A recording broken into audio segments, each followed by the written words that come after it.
at my father's retirement party, he did something that made me decide to erase myself from this family permanently. Picture this: a glittering country club ballroom, 200 guests in designer suits and cocktail dresses, champagne flowing like water.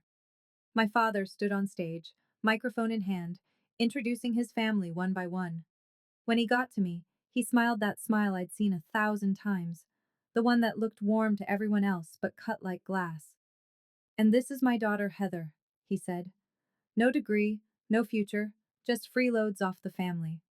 200 people laughed. I didn't flinch. I didn't cry. I just smiled, raised my champagne glass, and said, "Cheers. This is the last time any of you will see me." Then I walked out. The room went completely silent. What happened next? That's what I'm here to tell you. Before I continue, please take a moment to like and watching from and what time it is there. Now let me take you back 12 years, to the day I was forced to leave college. The Evans family of Fairfield, Connecticut. That's how we were known. Upper middle class, respectable. My father, Richard Ivans, was CEO of a mid-sized logistics company. We had a six-bedroom colonial on 2 acres, a Mercedes S-Class in the driveway, and a membership at the most exclusive country club in the county. From the outside, we looked perfect. My mother died when I was 8. Cancer, quick and brutal. I barely remember her face without looking at photographs, but I remember her hands, soft, always reaching for mine. 2 years later, my father remarried. Linda. She came with a son from her previous marriage, Marcus, 3 years older than me. Within months, they weren't just part of our family, they were the family. I became furniture, not in any dramatic way, you understand. No Cinderella-style abuse, just invisibility. Marcus got the praise for his grades. Mine were ignored. Marcus got the new car at 16. I got his hand-me-down. Marcus was the future of the company. I was also here. My father never hit me, never screamed at me. He just looked through me, like I was a window he was trying to see past. But there was one person who saw me. My grandmother, Margaret Ivans, my father's mother. She'd call me every Sunday, ask about my classes, my friends, my dreams. She'd say things like, "You remind me of myself at your age, Heather. Underestimated. But I see you." She left me something when she died, something no one in the family knew about. But I'm getting ahead of myself.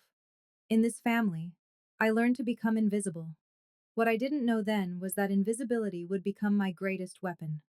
The day my future was decided for me, I was 20 years old. Sophomore year at UConn, business major, 3.8 GPA. I had plans, dreams. A scholarship application sitting on my desk for a summer program in London. My father called me home on a Wednesday. "Family meeting," he said. Those 2 words had never meant anything good. I found him in his study. Mahogany desk, leather chair, walls lined with awards and certificates. Linda stood beside him, her hand on his shoulder, supportive, united. "Heather," my father began, not looking up from his papers, "we need to make some sacrifices as a family. Marcus has been accepted into the Wharton MBA program. It's an incredible opportunity." My heart rate didn't change. I already knew where this was going. "We can't afford both your tuition and his program," he continued. "So we've decided you'll take a break from school, just for now. Marcus's career will benefit the whole family." Linda nodded, her voice honey sweet. "A girl doesn't need an MBA to have a good life, Heather. You'll find a nice husband someday. That's what really matters."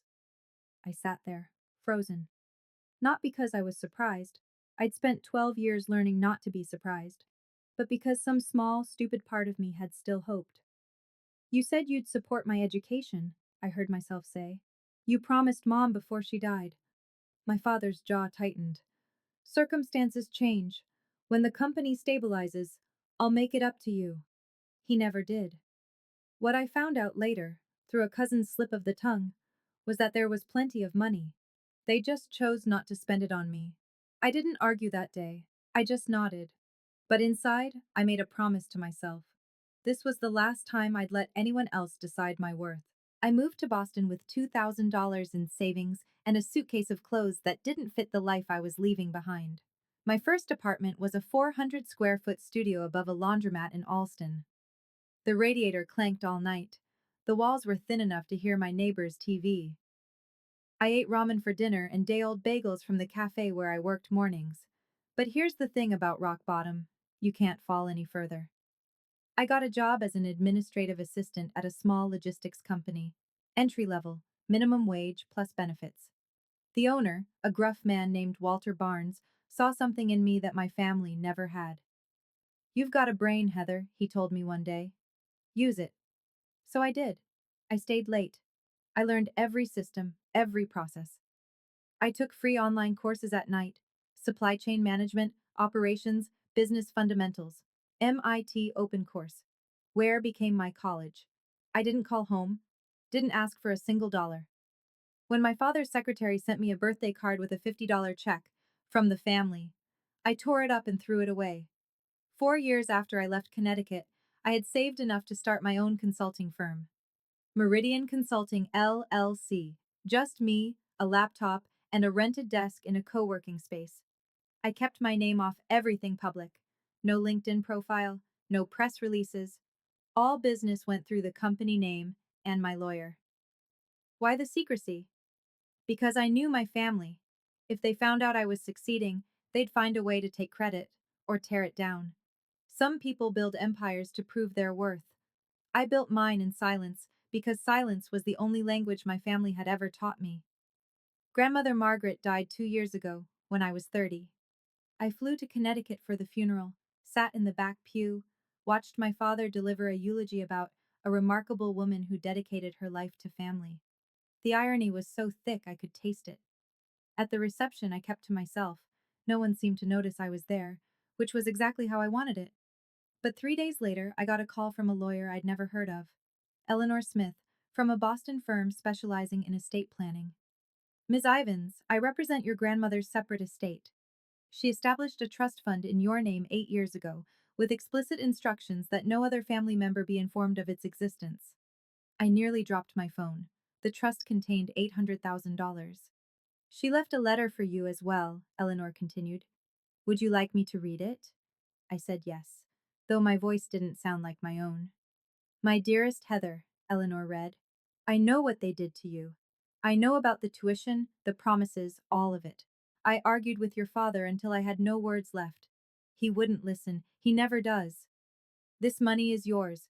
No strings, no conditions. Use it to build the life you deserve, the life they tried to take from you. Remember what I always told you. Don't let anyone say you're not worthy. When they finally see your worth, it will be too late for them. I believe in you. I always have. All my love, Grandma Margaret." I used part of that money to expand Meridian Consulting. The rest I kept as insurance, for a day I hoped would never come, but always knew might. That day came 3 weeks ago. Let me tell you about Meridian Consulting today. 15 employees, 4 million in annual revenue, offices in Back Bay, Boston. The kind of address that makes people take you seriously before you even open your mouth. I wear Cartier now, not because I need to impress anyone, but because I earned every piece myself. We specialize in logistics optimization, helping companies streamline their supply chains, reduce costs, improve efficiency. It's not glamorous work, but it's profitable, and I'm good at it. Here's the part that would make you laugh if it weren't so painfully ironic. One of our biggest clients is Ivan's Logistics, my father's company. They signed a 5-year service contract with us 3 years ago. We handle their route optimization, warehouse management consulting, and carrier negotiations. The contract is worth about 40% of their annual revenue in operational savings. My father has no idea. All communications go through my team. All contracts are signed by my CFO, Daniel Reeves. The few times Richard Ivins has praised Meridian Consulting at industry events, he's been praising his own daughter's work. The daughter he told everyone was worthless. 3 weeks ago, I received a formal invitation to his retirement party. Gold embossed lettering. "Richard Ivins requests the pleasure of your company." I almost threw it away. Almost. But then I thought about Grandma Margaret. About 12 years of silence. About every promise broken and every door closed in my face. I RSVP'd yes. Not because I wanted reconciliation, not because I hoped things had changed. I went because I knew, with absolute certainty, that my father would do something unforgivable. And when he did, I wanted to be there to say goodbye on my own terms. I just didn't know how right I would be. The Fairfield Country Club hasn't changed in 30 years.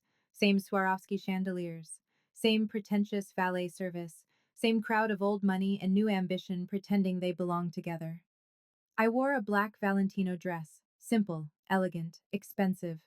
My grandmother's pearl earrings, Cartier watch, Hermes Birkin bag. Everything I owned, I'd bought myself. That mattered to me more than the labels. Linda intercepted me at the entrance.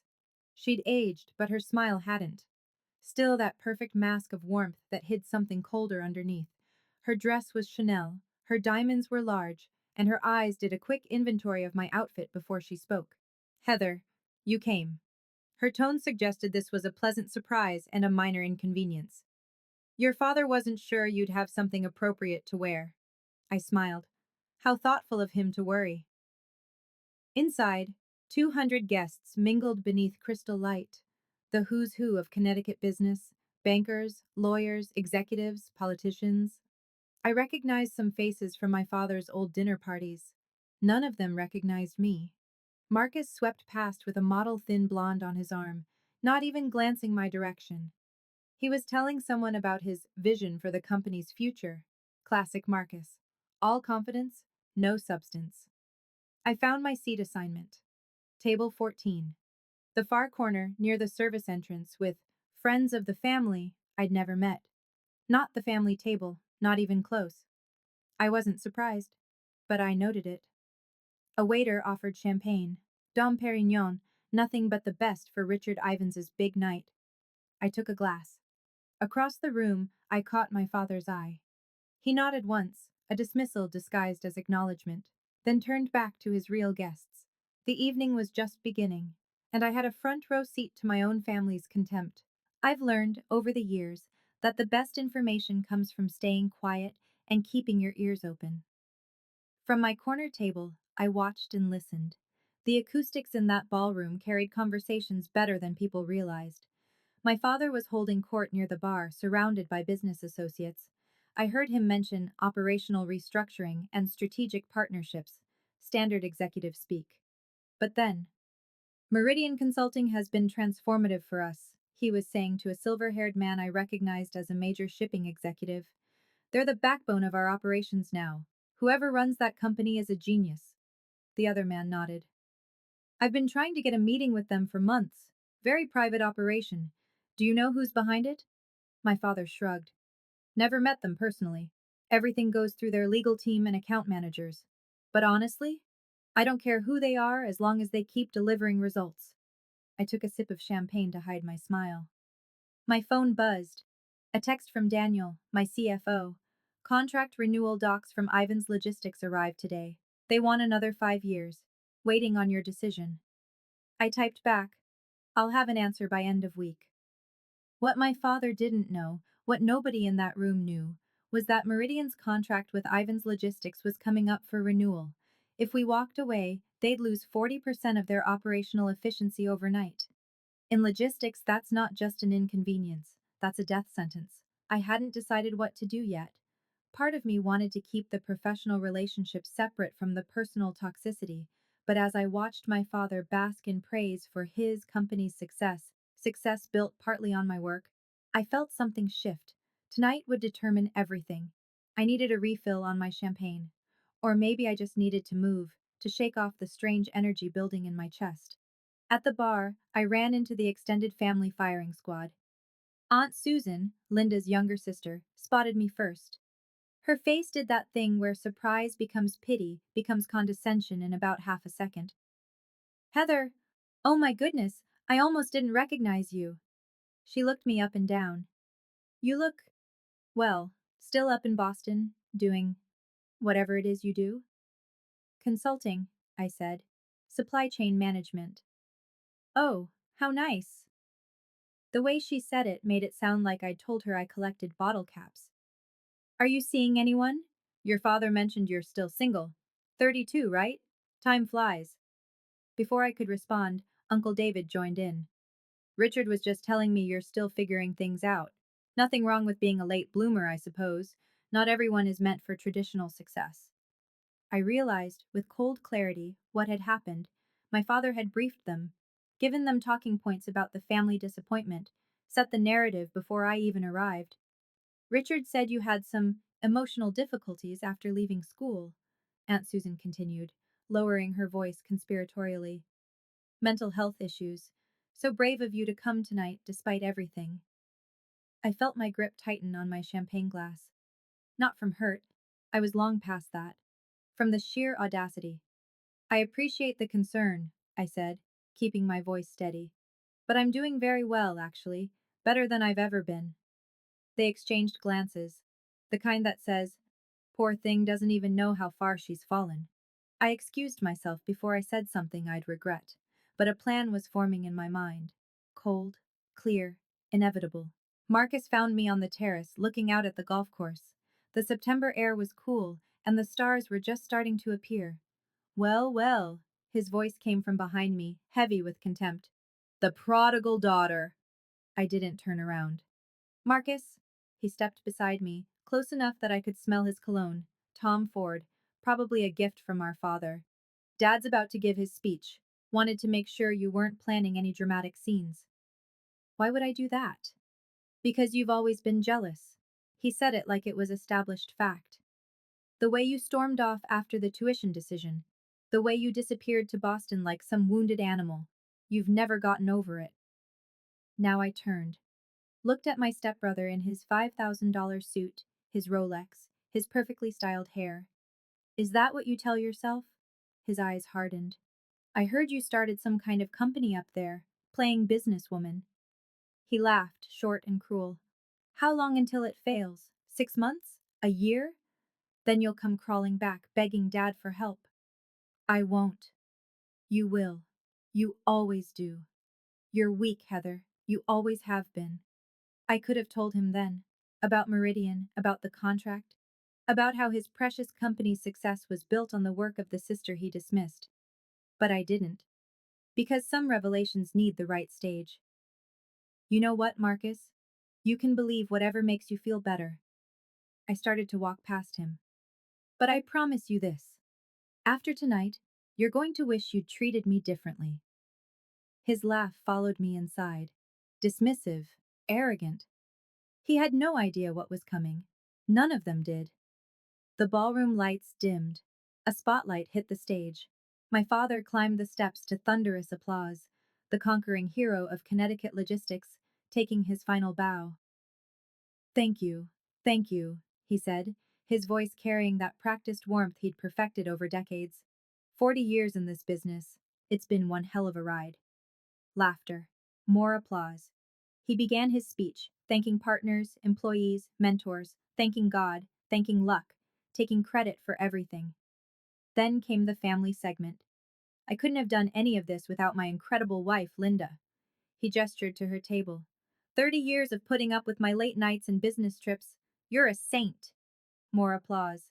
Linda dabbed at her eyes, perfectly on cue. And my son Marcus, who will be taking over as CEO come January. Richard beamed with pride. The future of Ivan's logistics. I couldn't be prouder. Standing ovation. Marcus rose, waved, the picture of corporate royalty. Then my father's eyes found me, and something shifted in his expression. Something mean. And of course, my daughter, Heather. The spotlight swung to my table. I felt 200 pairs of eyes turn toward me. No degree, no real career, just freeloads off the family. He paused for comedic effect. But hey, at least she showed up tonight. Maybe someday she'll find a rich husband to take care of her. The room erupted in laughter. Real laughter. The kind that comes from people who think they're in on a joke, not realizing they're watching cruelty dressed up as comedy. I sat perfectly still, didn't flinch, didn't cry, didn't look away. I just waited for the laughter to fade, and then I stood up. The room went quiet as I rose. I could feel every eye on me. Some curious, some pitying, some already preparing to witness a breakdown. The unstable daughter finally cracking under her father's harmless joke. I picked up my champagne glass. Slowly, deliberately. My father's smile faltered, just slightly, He hadn't expected me to react. I never did. I was supposed to sit there and take it, like I always had. I raised the glass toward him. Congratulations on your retirement, Dad. My voice was clear, steady, loud enough for every microphone in the room to pick up. 40 years in business, quite an achievement. I paused. You taught me a lot. About hard work, about sacrifice, about exactly what kind of loyalty family can expect from you. The silence was absolute now. I could hear someone's ice clinking in their glass 3 tables away. So here's to you. I lifted my champagne higher. Cheers. This is the last time any of you will see me. I set the glass down without drinking. Then I picked up my Birkin bag, turned, and walked toward the exit. My Louboutin heels clicked against the hardwood floor, the only sound in that cavernous room. I didn't run, didn't hurry, just walked, spine straight, head high. Behind me, silence. Complete, total, devastating silence. Someone gasped. Someone else whispered something I couldn't hear. But mostly there was just the echo of my footsteps and 200 people trying to process what they'd just witnessed. The daughter who was supposed to be broken had just walked out on her own terms. I pushed through the double doors and stepped into the night. And for the first time in 12 years, I could breathe. I was almost to my car, a Tesla Model S, black, custom plate reading MRDIAN1, when I heard footsteps behind me. Heather! Heather, stop right there! Linda's voice, shrill and furious. I kept walking. What do you think you're doing? She grabbed my arm, spinning me around. Her face was red beneath the country club lights. Her careful composure cracked. Do you have any idea what you just did? You humiliated your father in front of everyone. I looked at her hand on my arm until she removed it. I humiliated him? I asked quietly. I think you have that backwards. My father appeared behind her, his face a thundercloud. 200 guests were probably watching from the windows. He was aware of that. I could see him calculating. Get back inside, he said, his voice low and dangerous. Apologize. Now. No. The word hung in the air between us. This isn't a negotiation, Heather. I'm your father. I'm telling you. You're telling me what? I cut him off, something I'd never done in my life. That I should go back in there and let you keep using me as your punchline? That I should smile while you tell 200 people I'm worthless? It was a joke. It was the truth of how you see me. And I'm done pretending otherwise. I opened my car door. My father stepped forward. If you leave now, you're done. Do you understand me? No more family, no more support, nothing. I almost laughed. Dad, you cut me off 12 years ago. You just didn't have the courage to say it out loud. I slid into the driver's seat. Tonight, I'm saying it for both of us. I started the engine. Goodbye, and I drove away. I pulled into a rest stop about 20 minutes outside Fairfield and sat in my car, engine idling, hands still on the wheel. For a long moment, I just breathed. Okay, let me step out of the story for a second and talk to you directly. I know some of you watching this have been through something similar.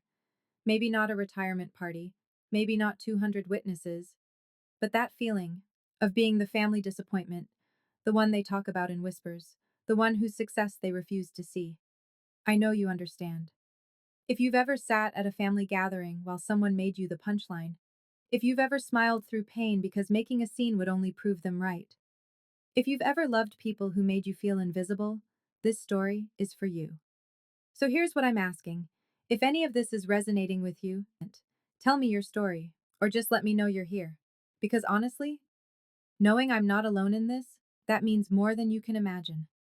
And if you want to know what happened next, and trust me, the next part is where everything, because what my father discovered in the weeks after that party, well, let's just say he learned exactly how wrong he was about me.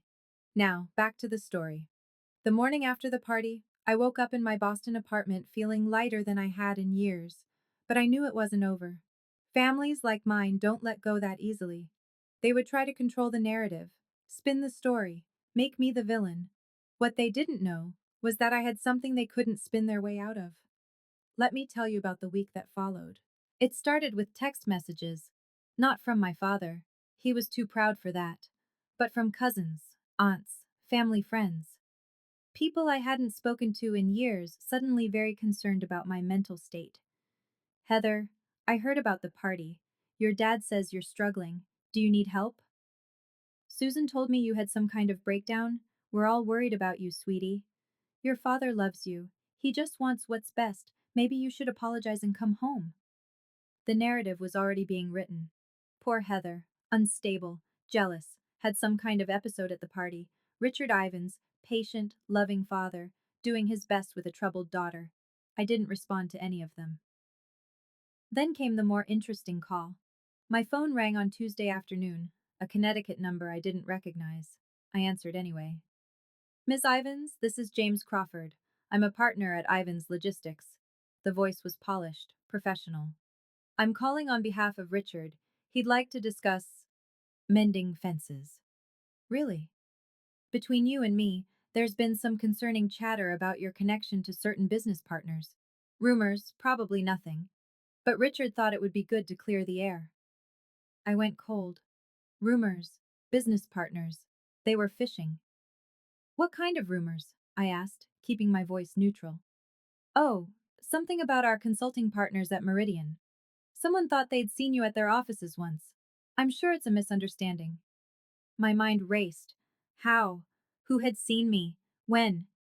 I'm not sure what you're referring to, I said. But please tell my father I have nothing to discuss with him. I hung up. They were getting close. Closer than I'd realized. It was time to stop waiting and start acting. While I was fielding concerned texts in Boston, my father was facing a different kind of crisis in Connecticut. I learned later, much later, what happened in that boardroom. Richard Ivins had walked into what should have been a routine quarterly meeting. Instead, his CFO looked like he'd seen a ghost. We have a problem with Meridian Consulting, the CFO said, sliding a folder across the mahogany table. Their contract is up for renewal in 6 months. They haven't responded to our extension offer. Richard frowned. So, send another offer. Increase the terms if you have to. We've tried, 3 times. Their legal team just says under review. Then call their executives directly. We've tried that too. The CFO shifted uncomfortably. Sir, Meridian Consulting is extremely private. No one meets with their leadership. Everything goes through intermediaries. Richard's frown deepened. We've been working with them for 3 years. Someone must have met with them. No, sir. It's all been virtual meetings, legal representatives, account managers. No one at this company has ever met the actual ownership. A long silence. If they walk away from us, the CFO continued, we lose 40% of our operational efficiency overnight. It would take at least 18 months to find a replacement, and that's optimistic. In this market, I know what it means, Richard snapped. He stared at the folder. Something was nagging at him. The timing, the silence, the fact that this was happening right after. Find out who owns that company, he said. I don't care what it takes. I want a name by end of week. What Richard didn't know, what he was about to discover, was that the name he was looking for was already on his family tree. Thursday evening, my phone rang. Linda. I almost didn't answer, but curiosity got the better of me. Heather, sweetheart. Her voice was honey and sugar, the performance of a lifetime. I've been so worried about you. Have you? Of course. Your family. That's what family does. She laughed softly, as if we were sharing a private joke. Listen, about the party, your father feels terrible. He didn't mean what he said. You know how he is, he was nervous trying to be funny. He said I had no future and no worth, in front of 200 people. He exaggerates when he's anxious, you know that. Linda paused, recalibrating. Why don't you come home this weekend? We could have dinner, just the 4 of us. Clear the air, start fresh. I could picture her sitting in that pristine living room, rehearsing this call, planning exactly which buttons to push. The concerned mother, the peacemaker, the bridge between troubled daughter and wounded father. Does Dad want to apologize? I asked. A slight hesitation. He wants to move forward. That's what matters, isn't it? So no apology. Heather, don't be difficult. We're trying to help you. Help me? Now I laughed. Linda, you've spent 22 years making sure I knew I wasn't really part of this family. Now you're calling to help me? Why? Another pause. longer this time. I think we both know there's more going on here than just family drama, she said, her voice dropping its warmth. Whatever you're planning, and I know you're planning something, it would be better for everyone if you just came home and talked this through. No. I hung up before she could respond. They knew something. They just didn't know how much to be afraid of yet. The next morning, I drove to Eleanor Smith's office in downtown Boston. Eleanor had been my grandmother's lawyer and, since the trust fund, had become mine. Her office was sleek and efficient, glass and steel, Boston skyline views, the kind of place where serious business happened. I've been expecting you, she said when I walked in. I assume this is about Ivan's logistics. They're investigating Meridian, trying to find out who owns it. Eleanor nodded, unsurprised. Your anonymity was always going to be temporary. The question is, how do you want this to unfold? She spread documents across her desk. The Meridian contract with Ivan's Logistics, every clause, every renewal term, every exit provision, the trust fund documents, the company and corporation papers. Your contract includes a standard 30-day termination notice, Eleanor said, pointing to the relevant section. You can end the agreement for any reason. No penalties, no legal exposure. And my grandmother's trust? Completely separate from the Ivans family estate, legally unimpeachable. Richard has no claim to any of it, even if he tried to contest. She looked at me over her glasses. Margaret made sure of that. I stared at the papers. Everything was in order, everything was legal, every T crossed, every I dotted. What did my grandmother say about all this when she set up the trust? Eleanor smiled sadly. She said, one day Heather is going to need leverage, and when that day comes, I want her to have it. I felt tears prick at my eyes. Grandmother Margaret, protecting me even from the grave. She also said something else, Eleanor added. Tell her not to be cruel about it. Just be honest. Sometimes the truth is punishment enough. I nodded. The truth it was then. That afternoon, I sat down with Daniel Reeves, my CFO, in Meridian's conference room. Daniel had been with me since year 2. He knew everything about my family, about Ivan's logistics, about why I'd kept my name off the paperwork. He was loyal, competent, and the closest thing I had to a true ally. They want to renew the contract, he said, scrolling through his tablet. 5 more years. Actually increase the terms by 12%. They're nervous. They should be. I pulled up the financial projections on the conference room screen. Numbers don't lie, and these numbers told a devastating story. If we walk away, Ivan's Logistics loses 40% of their operational efficiency within 60 days. In logistics, that's not a dip. That's a free fall. Their clients will start looking elsewhere. Their margins will collapse. Daniel nodded. Marcus just took over as CEO. If this hits on his watch, his reputation is finished before he starts. We sat with that for a moment. It felt surreal, holding so much power over people who had spent decades making me feel powerless. What do you want to do? Daniel asked. I'd been thinking about this for days, about Grandma Margaret's words, about revenge versus truth, about what kind of person I wanted to be. Draft the termination letter, I said finally. 30-day notice per the contract terms. No malice, no accusations, just business. And the reason? Strategic repositioning. That's all they need to know officially. I paused. But I'm also going to write a personal letter to my father. Separate envelope. He deserves to know exactly who he's been depending on, and exactly why that's ending. Daniel nodded. When do you want to send it? Monday. First thing. No more waiting. No more hiding. I spent all of Sunday writing that letter. Not the official termination notice. Daniel handled that. The professional language, the legal provisions, the clinical restructuring of client portfolio explanation that would go in the file. I wrote the personal letter. The truth. I went through 7 drafts. The first was too angry. Pages of accusations, every hurt catalogued and condemned. The second was too cold. The third was too desperate. The final version was simple, clean, factual.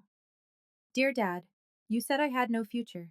You told 200 people I was worthless. I want you to know something. The company you called the backbone of Ivans Logistics, Meridian Consulting, is mine. I built it. I own it. For 3 years, the daughter you dismissed has been a cornerstone of your business.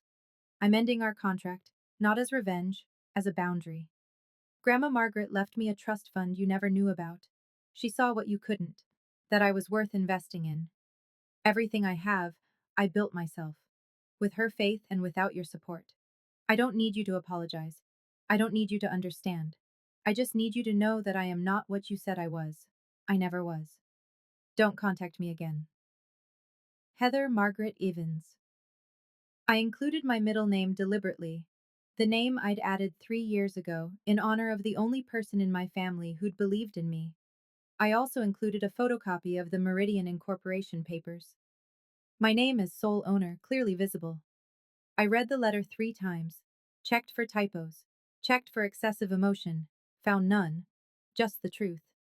Sometimes I thought, that's the most devastating weapon of all.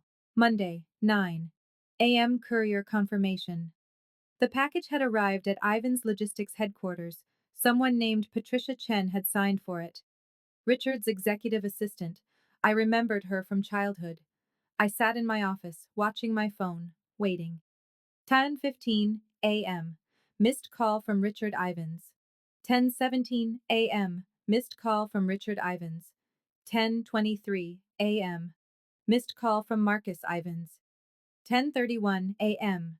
Missed call from Linda Ivans. 10:45 a.m. Missed call from Richard Ivans. 11:02 a.m. Text message from Richard. Call me now. 11:15 a.m. Text message from Marcus.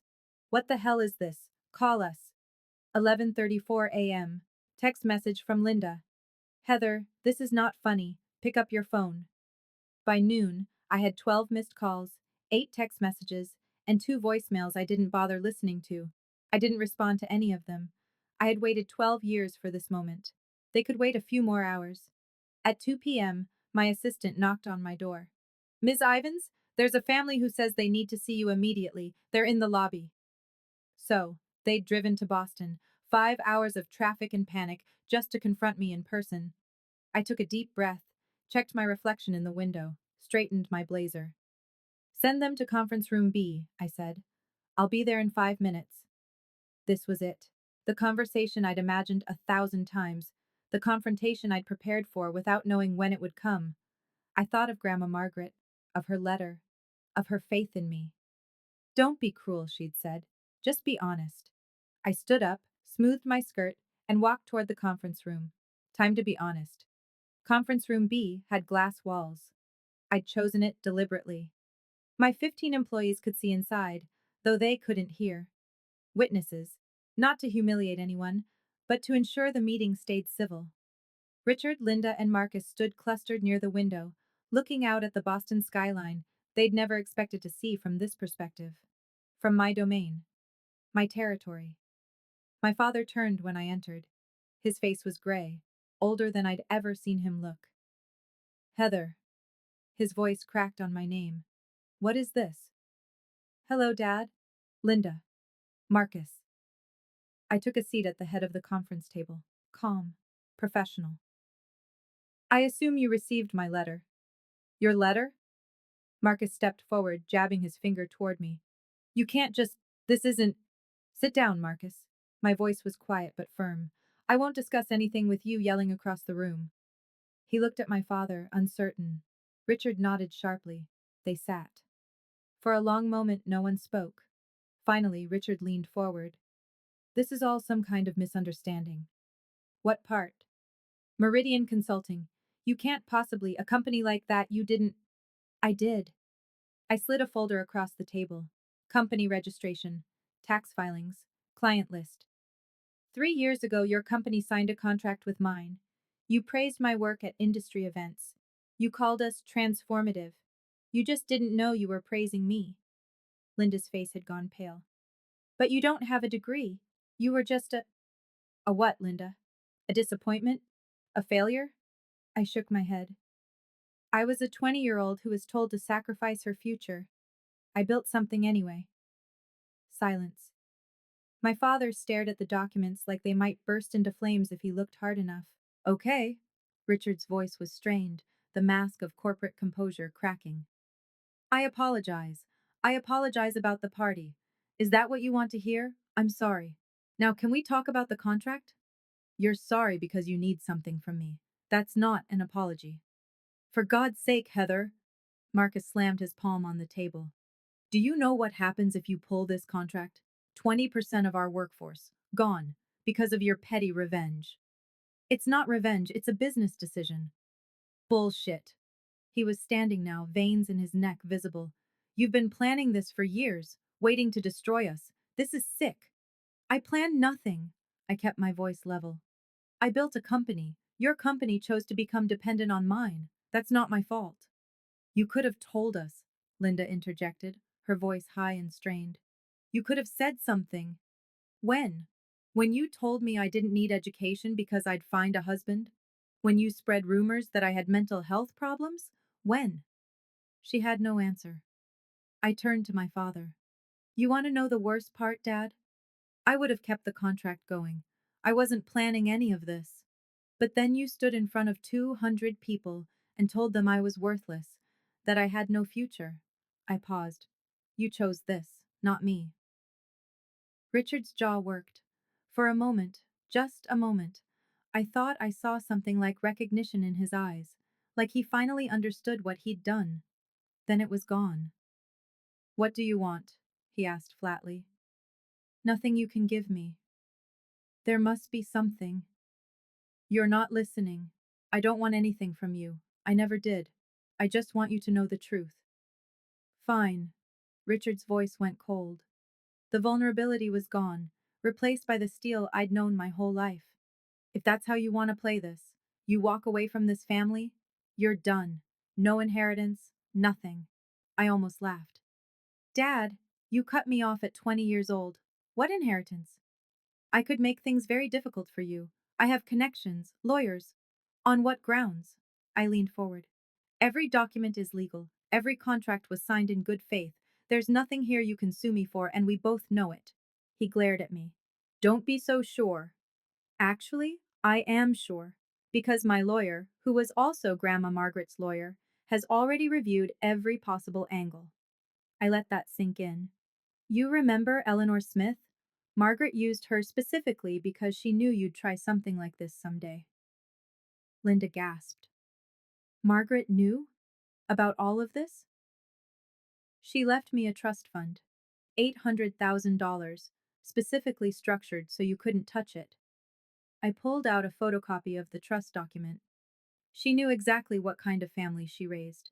That's why she protected me from it. Richard's face went from red to white. She had no right. She had every right. It was her money. I stood. This meeting is over. Heather, we're done. I've said everything I came to say. I walked toward the door, then paused. One more thing. If you contact me again, calls, texts, showing up at my office, I will release every email, every document, every record of how this family has treated me. All of it is legal, all of it is backed up, and all of it would make a very interesting story for the business press. I opened the door. The receptionist will show you out. I stood in the doorway, watching them gather themselves. 3 people who had spent my entire life making me feel small, now looking very small themselves. My father rose slowly, like an old man suddenly aware of his age. Linda clutched her handbag like a shield. Marcus stared at me with something new in his eyes. Not contempt anymore, but fear. This isn't over, Marcus said. Yes, it is. I meant it. Every word. I spent 12 years building a life you tried to convince me I couldn't have. I did it without your help, without your approval, without your permission, and I'll continue to do it without any of you in my life. Linda's lower lip trembled, the performance of motherly concern. Heather, please. We're family. We share blood, Linda. That's all we share. I held the door open wider. I'm not asking for an apology. I'm not asking for reconciliation. I'm setting a boundary. Don't contact me again. Don't mention me to your friends, your colleagues, anyone. Just let me go. Richard stopped in front of me. For a moment, we just looked at each other. Father and daughter, strangers who happened to share a last name. You really hate us that much? He asked, his voice barely above a whisper.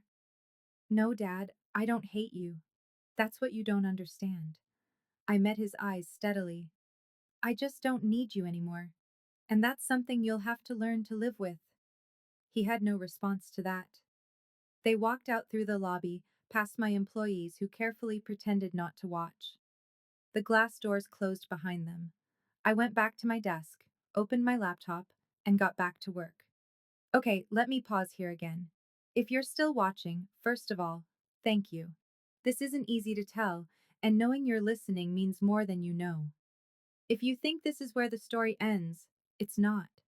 The fallout from that meeting rippled out further than I expected. When I sent that termination letter, I thought I was just setting a boundary, protecting my peace, walking away from people who had hurt me.